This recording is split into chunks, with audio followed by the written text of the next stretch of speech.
mandate, but it says the school board needs to do X. Okay, and when that happens, we have a policy meeting, we have policy committee, we get updates, we contract with OSBA right now, and we just got the contracts back for Neola going forward. We're looking at making that change. And they give us draft language for how we might adopt that new law, make sure that, and then we meet as a board and we approve those changes, those policy changes. And then those changes are pulled through our manuals, our final forms, our employment manuals, all of those things, and get incorporated, which is the way it typically works. This is a little different. House Bill 99 is a little bit different because it doesn't mandate that the board or that the school district take a certain action. It creates, as Jennifer just said when she was talking about the law, it creates a different pathway for teachers, staff, the people who are with their students every day, our bus drivers, our custodial staff, our aides, to avail themselves of this, this shortened training period. This is a new exception to the safety zone rule. And they can then seek this training, and the board, if it desired, could authorize people on an individual basis to go forward and to be armed on school property. So unlike most bills, it's local rule. It's very specific to the districts, and each district can choose to act or not act. So it's different than regular policy in that way.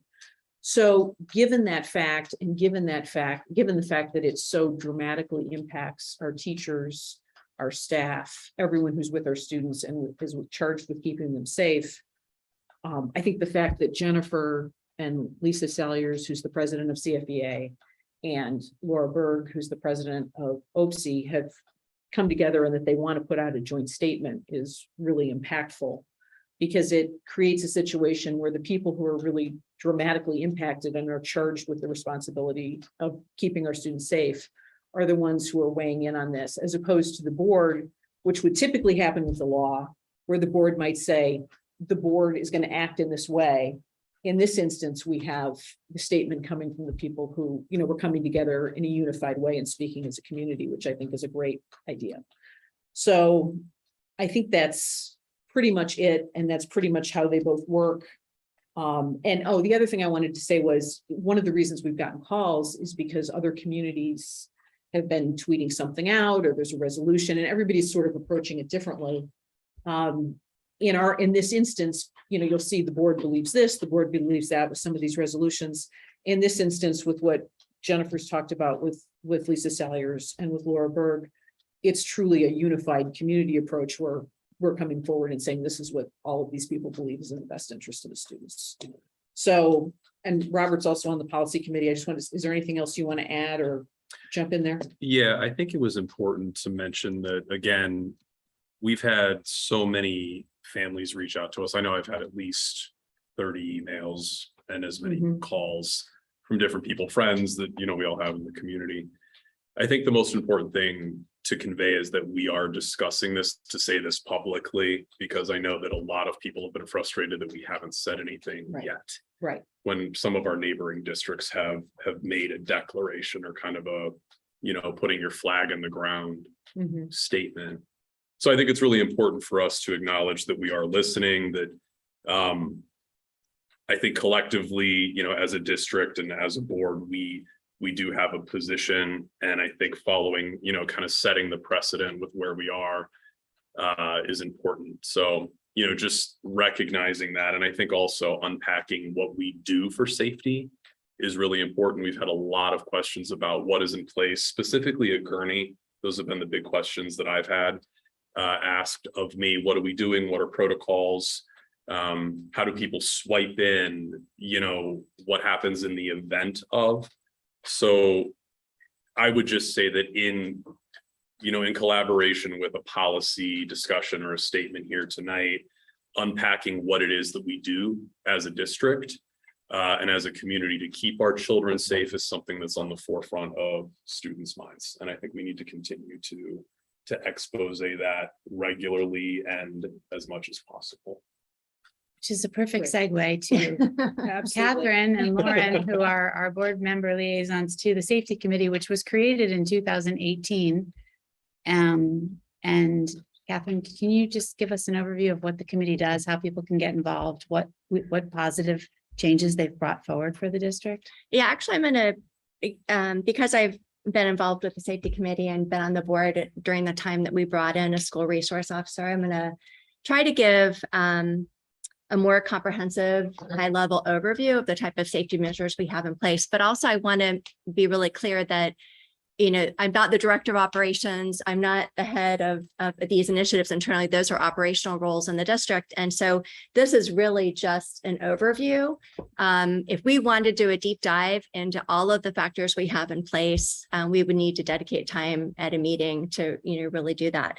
Now, many of the things I'm going to talk about are things that have come before this board over the last 6 or 7 years, where we have had really in-depth discussions at the time about that. So if you guys will bear with me, I prepared a little bit in advance, knowing that Mr. Woofter wouldn't be able to be here. Nobody can fill his shoes, but I'll try to give a high-level overview. And then I do want to come back to, actually, before I jump into that, many of these other boards had meetings in the interval between making this public announcement. So this is our first meeting since House Bill 99 was announced.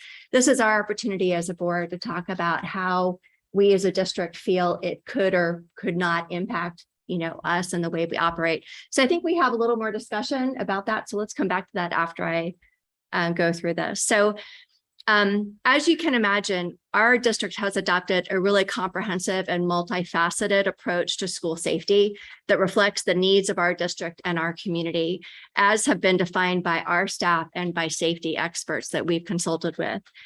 We have an emergency operations plan in place, and we're prepared to respond quickly with law enforcement support in the event of a safety incident.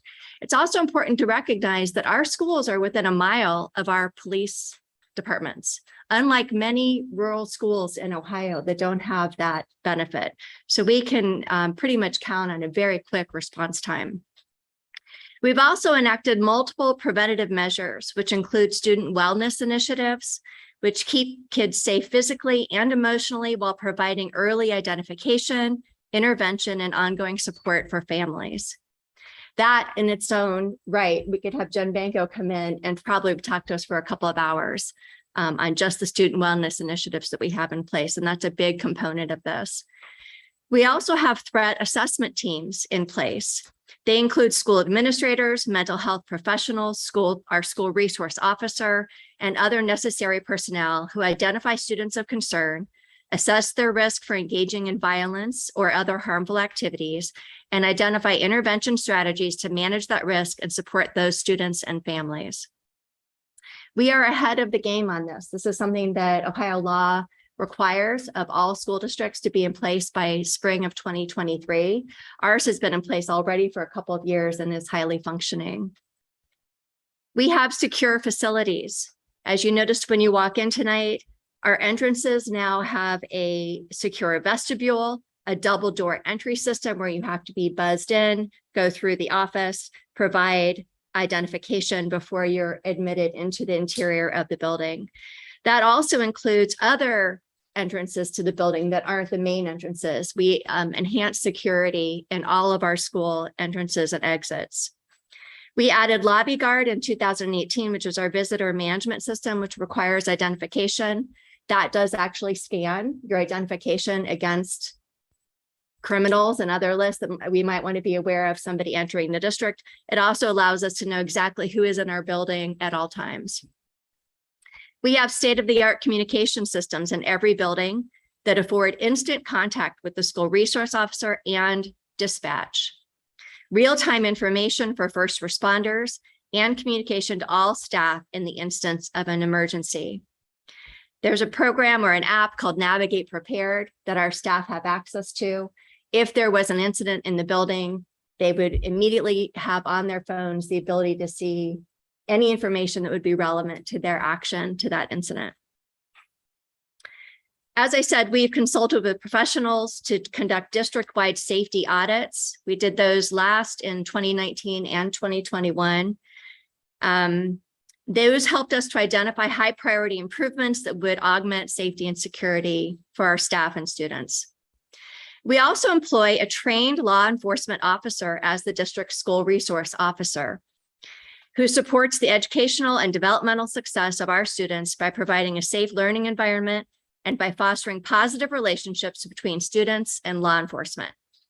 As you know, Officer Baldwin has been with us for about 4 years.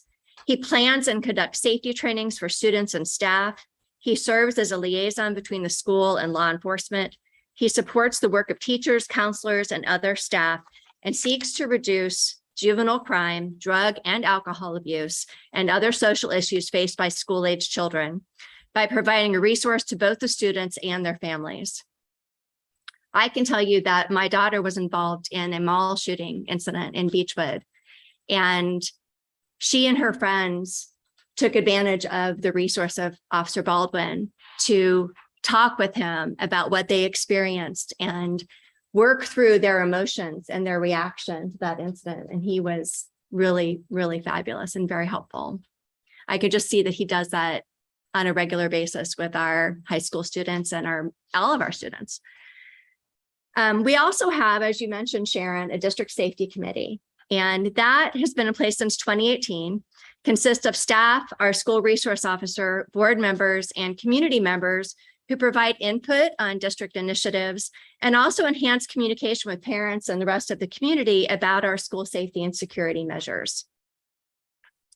So that's, as I said, a high-level overview. I think if we wanted to get more in-depth, or if we feel like there is a need for a more in-depth discussion, we should talk with our administration about making that available to our community. So in preparing for tonight's meeting, I watched the press conference that DeWine held about House Bill 99. It was about an hour long. It was very in-depth, and the Q&A was very interesting. And I want to read you a quote that Governor DeWine said. "If I was on a school board, I'd do everything within my power to be able to find resources to have a school resource officer in the school. If I was on a school board, that would be my preference." And by that, he means instead of arming a teacher or a bus driver, a school resource officer would be the first and foremost.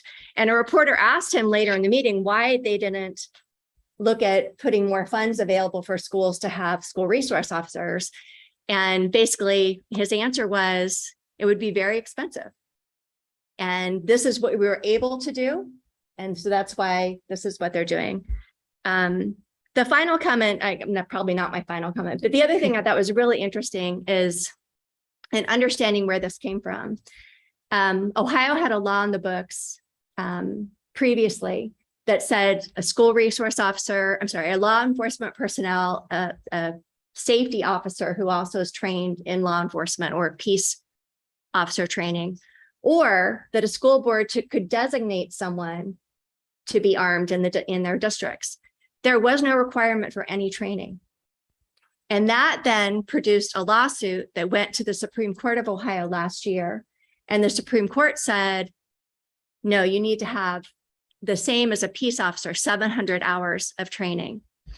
And so I believe it's the view of our governor and some of the legislators that this made it infeasible for many school districts who couldn't afford a school resource officer and couldn't afford or have anybody available with 700 hours of training. And so they were trying to find an avenue where a rural district who doesn't have a school resource officer maybe has very long response time for police to be able to enter the building.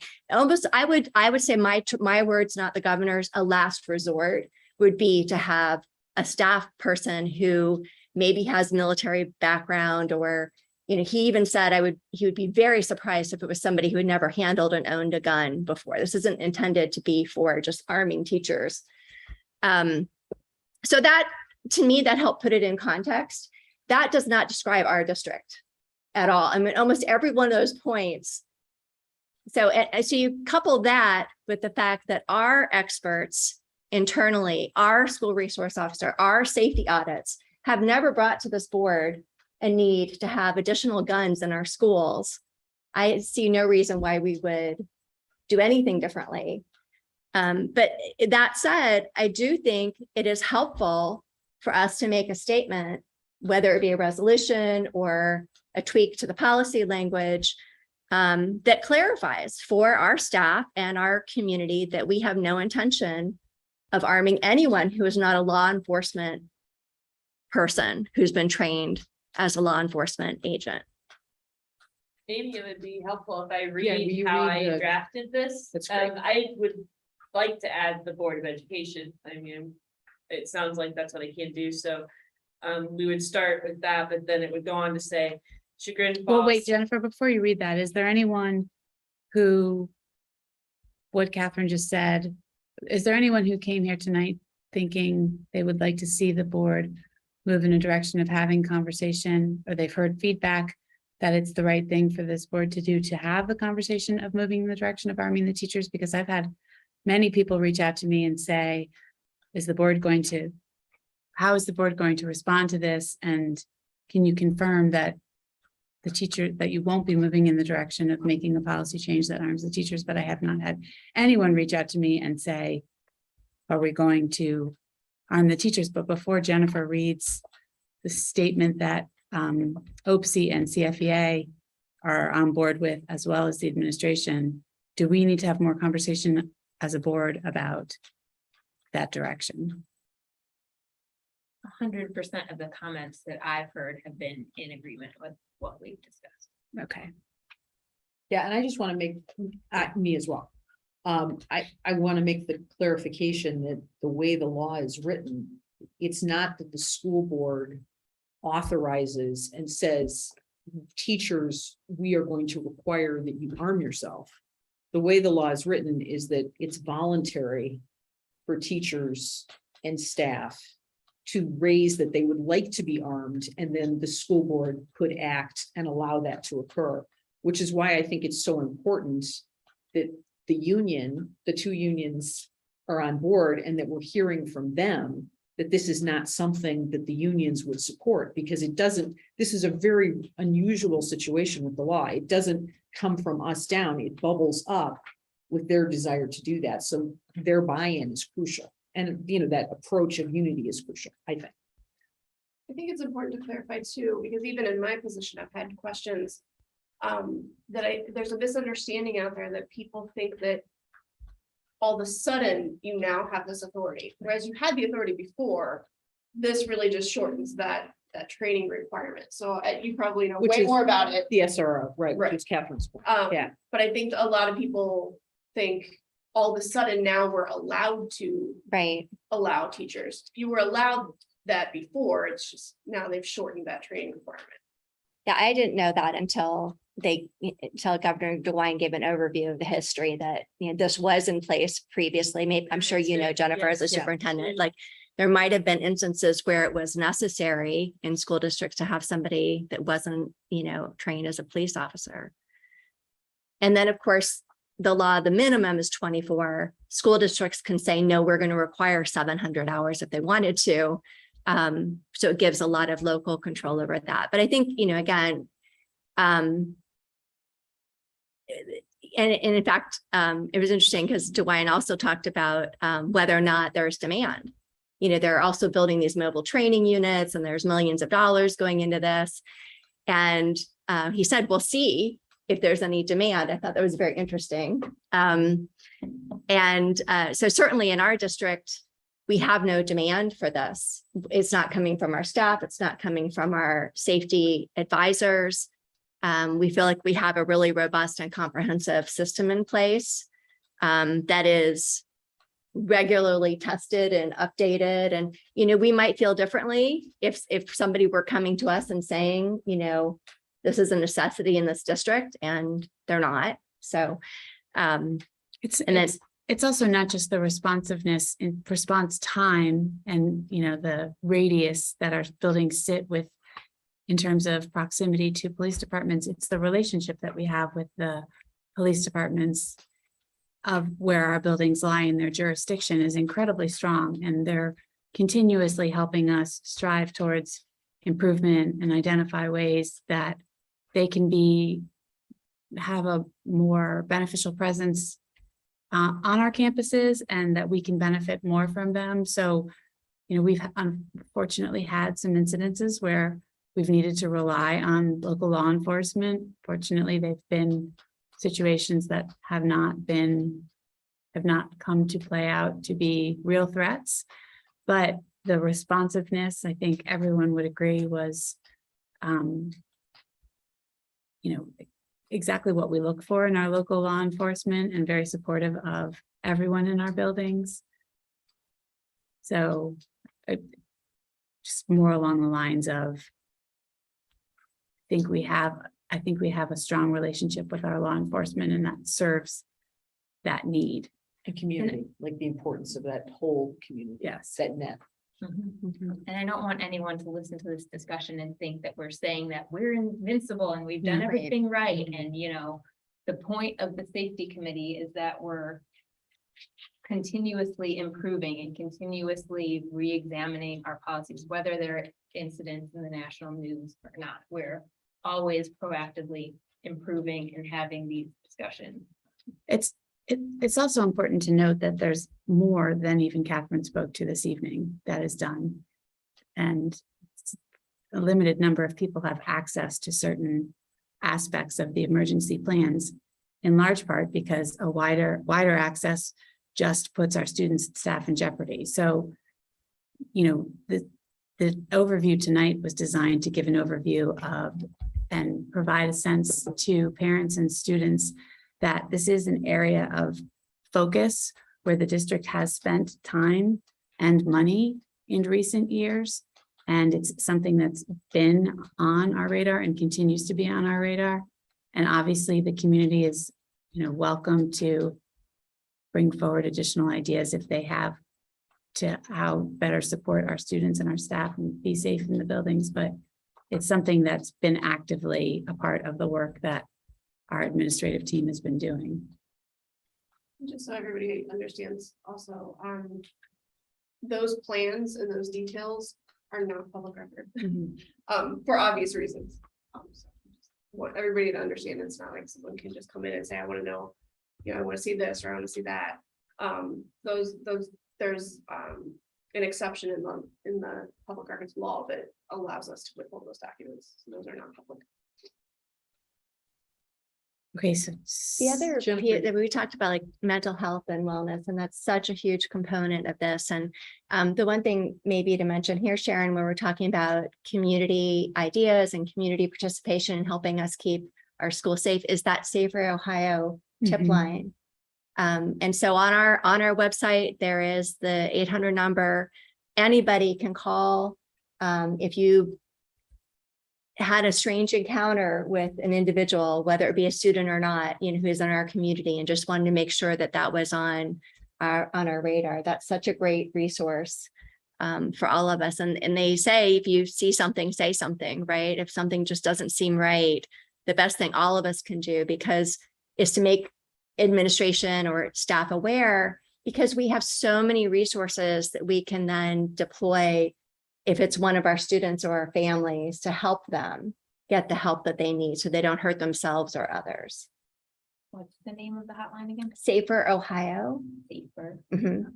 And Jennifer, maybe, or Ashley, one of you could pull up the 800 number for me. I didn't write it down. But I think it's on our homepage of our website. Yeah. So it's very easy to find. Jennifer, do you want to share with us the statement that you and the unions felt? Work through. Yeah. The first part is a summary that doesn't have missing words. I promise that will read better. It's more brief. And then the second part of the document would just it just states the different entities. So I'll just start with what I know to be where we left it, was Chagrin Falls Education Association and Ohio Association of Public School Employees. And I was in this group as well. I agree that we will not amend our policy to authorize staff to be voluntarily armed. So I just want to read that again, because I think that reiterates what we were just talking about, that this was put into effect basically 2 laws ago, right? So the law, then it changed, and then now it's changed again. So it says, we agree that we will not amend our policy to authorize staff to be voluntarily armed. Law enforcement personnel, including the SRO, will remain the only individuals authorized to carry firearms in school safety zones. Right now, our SRO carries, of course, and then any law enforcement that would be called or be on campus. And Jennifer, who would you propose would sign this? Who are the signatories?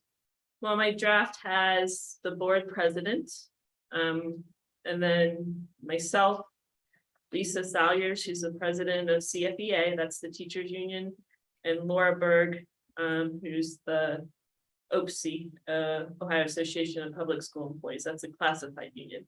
I just haven't seen any letter go out that has union signatures. Yeah, And so they came to me and we were talking about where we thought we kind of stood unified. I just thought that really makes a strong statement that we all agree that the policy shouldn't be amended. especially the way the law's written. I mean, I think it's really powerful and a wonderful precedent to set that everybody's coming together on that.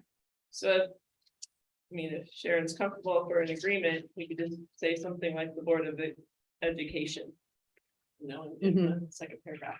as That well. sounds great. I mean, the law was written to be implemented or not at a local level. And the fact that all the educators in our community are aligned with feeling that we shouldn't change what we've been doing, I think is very powerful. And then this would go out as one of those, they just blanked out. The e-blast E-blast. kind of Okay. community, what are they called? The emails that go out, e-blast, constant contact. E-blast. Thank you. Anything else on that topic?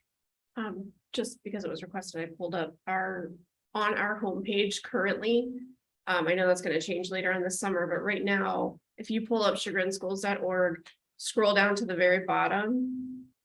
Right underneath our contact information, it has Chagrin Falls Exempted Village Schools, has our address, phone number, and then right there it says Safer Schools or Ohio tip line, and the number is right there. There's also a link right there. You can click on that and it will take you to just a description of what the Safe Schools Hotline is, and the numbers there as well. So, it Ashley, took can me, you- I had never looked for it, and so when you brought it up, I Yeah. went to the website, and it literally took me 15 seconds. Right. And can you take a second and read that, or can somebody explain what that is? Because it's interesting, it's like you call the state and then how that works. So 'Cause it's actually, different, it's unique. right, and it was one of the, when DeWine was giving his press conference, he was going over all the things that he has done and put in place, and that is one of them. So it is funded by the state of Ohio. It is manned by the state of Ohio. They get the information directly to local dispatch. And actually, I don't want to speak out of turn. I think they notify school administration if there's an issue says- related to a student. Yeah, so the verbiage that we have on here right now.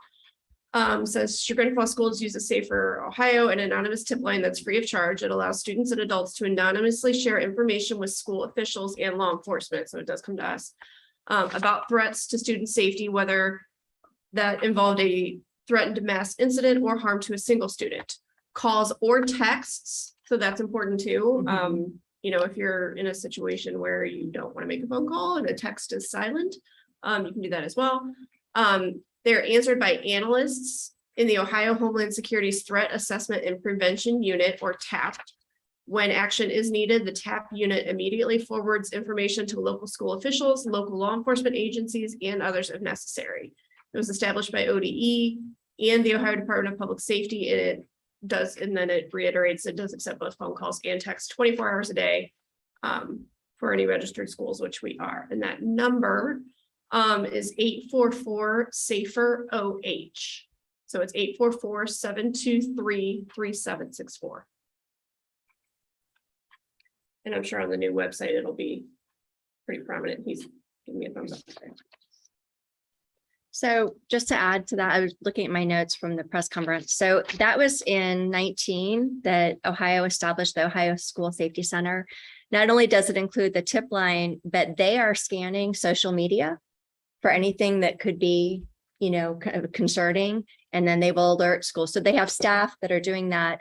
Part of this bill that I think is really great is expanding the services provided by the Ohio School Safety Center, in also providing some additional funding for things like entrances and ID checks and things like that.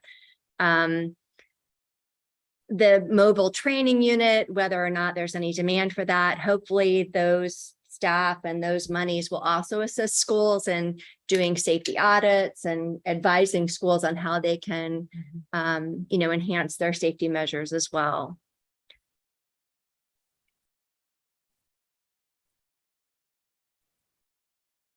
I think we're all pulling in the same direction. That's right. Everybody wants kids and schools to be safe. It's just there's different ways of going about it. I was gonna mention just, and again, I know that this will probably move, but under the emergency information portion of our website, there's a relatively comprehensive safety and crisis management section that talks about the documents, the different presentations. When I went through it, it looks like most of that had been embedded in this site in 2017, and that was brought to my attention this week. I'm not sure what would be involved with just giving that a refresh or just updating general ancillary information, but The safety committee is planning an update. beautiful. So in the fall, they were going to reassess, and they had already planned this based on our last meeting. Yeah. To do an update after the website was up and running. And That's the nice great. piece about the website is that you'll also be able to access all this information on your phone via an app. Yeah, So that's great. should you need the information quickly, you'll also be able to access anything from our website on your phone. And I think these presentations are really, even just looking at this, I know it's been about 5 years, but they're really beautifully done. They're very comprehensive. And I think for the most part, everything is pretty much the same in that capacity. I just think that it's important that from a perspective of access, that families understand where to find this information, just so that they can get kind of an aerial perspective. Anything else? All right. Moving along to the public participation section of our agenda. Ashley, did anyone sign up to speak? I did not have anybody contact me ahead of time on this sign-in sheet, which is supposed to be for individuals who wish to address the board tonight. Sue Reed signed in. Did you just mean to sign that you're here? Okay, I assumed that when I saw it, because the topic said press, and I'm like, I don't think she really wants to talk to us about the press, but wanted to make sure. So no, we do not have. All right. Moving along to consent agenda items, I move to approve consent agenda items 4.01 through 4.19. Can I have a second? Second, Any discussion? Ashley, please take the roll. Mrs. Bros, Yes. Mrs. Bendel, Yes. Mrs. Garvey, yes. Mrs. Miller. Yes. Dr. Schlepper. Yes.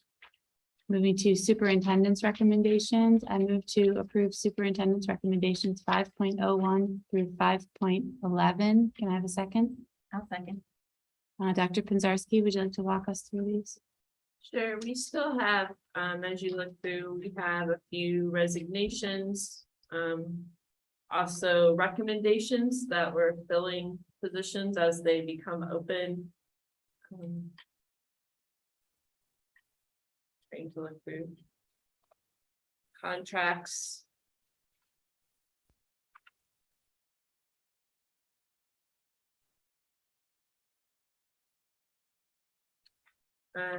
There are some people that are moving positions, and those are noted, for example, 5.06. I know there had been some questions about who would be replacing Barb. We were able to find someone internally that we were able to move. 5.07 would be salary adjustments. This would be for these are for the first one actually would be. These are the central office administrative assistants. And then 508 would be then central office 5.0 is and principal in administration. administrators. And those percentages are listed. These are effective. So for 5.07, which is the central office office staff, they're on a fiscal year, so theirs begin July 1, just the same as teachers and OPSI. Mhm. Administrators, all of our contracts are August 1 contracts, so the administrators would all begin August 1. Okay. 5.09 That would be draining improvements and parking lot repairs that's been discussed prior to the meeting. In committee, the MOU with CFEA, these are for the year-long substitutes that we do at each building, so we're just kind of updating that MOU for one more year. That would be one substitute per building. And 511, that contract is for professional development in the area of communication for our staff. I think that pretty much covers. Any other discussion? Ashley, please take the roll. Mrs. Bros, Yes. Mrs. Bendel, Yes. Mrs. Garvey, Yes. Mrs. Miller. Yeah. Dr. Schlepper. Yes. Agenda item 6, treasurer's recommendations. I'll move to approve 6.01 through 6.05. We have a second. I'll second. You can have it. You got it, I already wrote it down. Ashley, would you like to walk us through these? Yes. First item is disposal of equipment. I believe these are items in the fitness center that are just worn out. Would like to dispose of those items. 6.03 is a donation from Lisa and Justin Patricoff. $150, and that's for the preschool. 6.04 is an agreement with MCOECN. That's the group in Columbus that is in charge of all of the state software that we use for our financial stuff. This agreement in particular is so that we can use the kiosk. The kiosk is what we use. It's an interface where our staff can go in, they have their own login, and they can pull up previous W-2s, they can change their address, all those types of HR things that just make it a lot easier for the staff.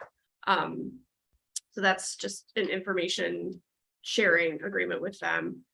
This one is not, it's not a contract that we pay on. We do pay for kiosk, but it's not on this agreement. This agreement is with MCOECN because they operate kiosk. We pay LGCA for kiosk. So this one has no money involved with this contract. It's just information. And then 6.05 is our insurance for our property and liability insurance. If you've looked at that, you will notice that there is, in my opinion, a significant increase in the premium.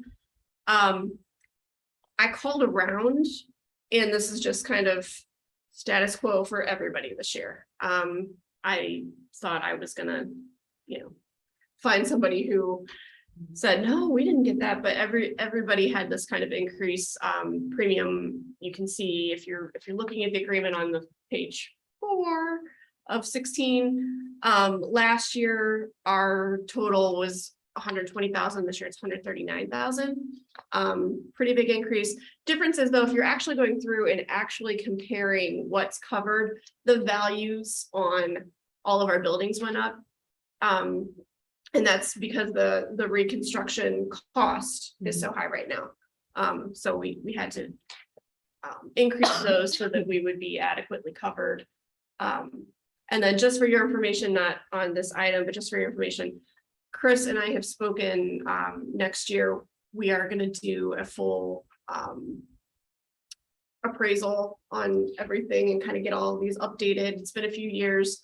It was probably time in 2021, and then we all know what happened there. So we're going to try to get that done this year so that next year we'll be really confident in these numbers. Right now, I'm very confident that we're adequately covered. But just so that we have updated values that aren't estimates, they'll be based on an actual appraisal at that time. Ashley, on page 5, is that Queensway location accurate? I don't know what that is. It is, that is the mobile unit that we own for St. Joe's. Can I ask real quickly, when I was looking at page 4, I know that our building valuations have increased, but just looking at Gurney under the premium payment terms below that, I mean, that's almost a 30% increase from the 10,973 to the 15,800. And then the same thing through the 7 through 12, like 26%. That's just pretty much par for the course. I know. Those are big numbers. Wow. Yeah. Yeah, and that's why, when we first saw this, we were kind of because Chris and I sit down and we go through this with them, every page of this. And they explain things in way more detail than I could ever provide. And at first, when we first saw that page, we were both kind of, our eyes must have bulged out because they both, then our representatives from Althans then jumped in and said, okay, and then they explained things. And then after that meeting, I did call around to all of my counterparts in local districts, and it's kind of what's happening. That is all I have. I'm recommending your approval. I have a question about Yeah. the bus garage. Given that we're looking at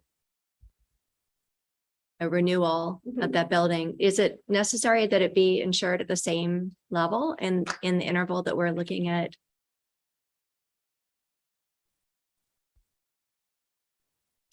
I mean, I hadn't thought about it. you don't have but to if you answer do me on look at this. The replacement value, Right, we But- would love for that if you actually looked through here, that replacement value would be wonderful, because we're looking at way more than what they're estimating it at. but if it were to, Because we would like to improve on this tiny little building that's not functional, not as functional as we would like it to be.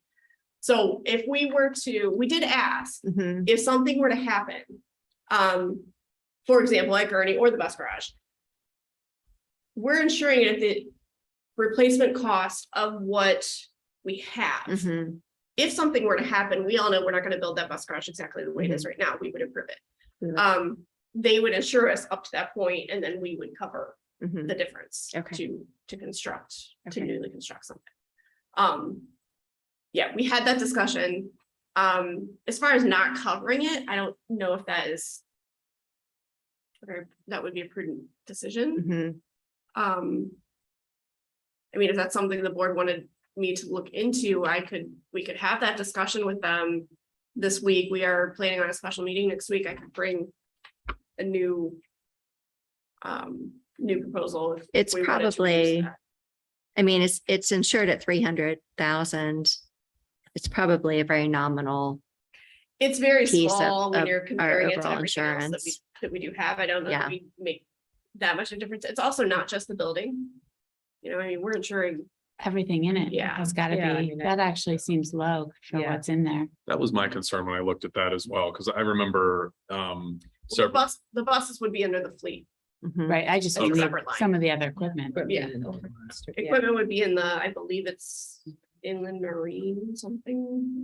Okay, yeah, I was curious about the replacement as compared to just valuation. I remember several years ago, remember when Ursuline College had that huge tornado that touched down?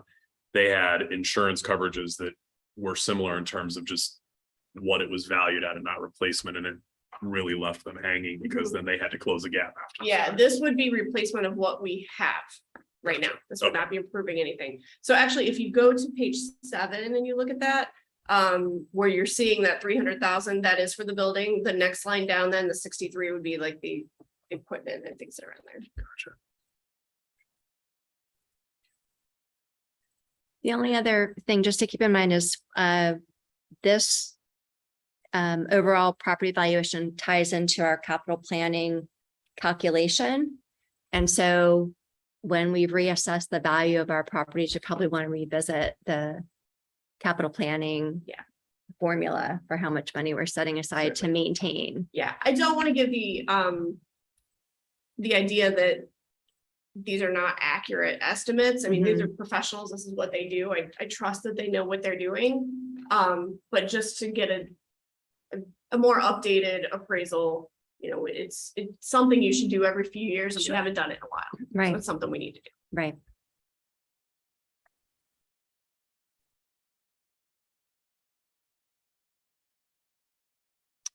any other discussion?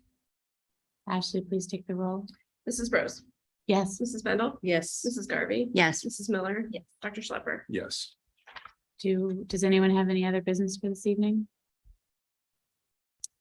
Seeing none, our next meeting will be a special meeting on Wednesday, June 29th at 8 a.m. in the Sands Community Room. At this point, could I have a motion to go into executive session?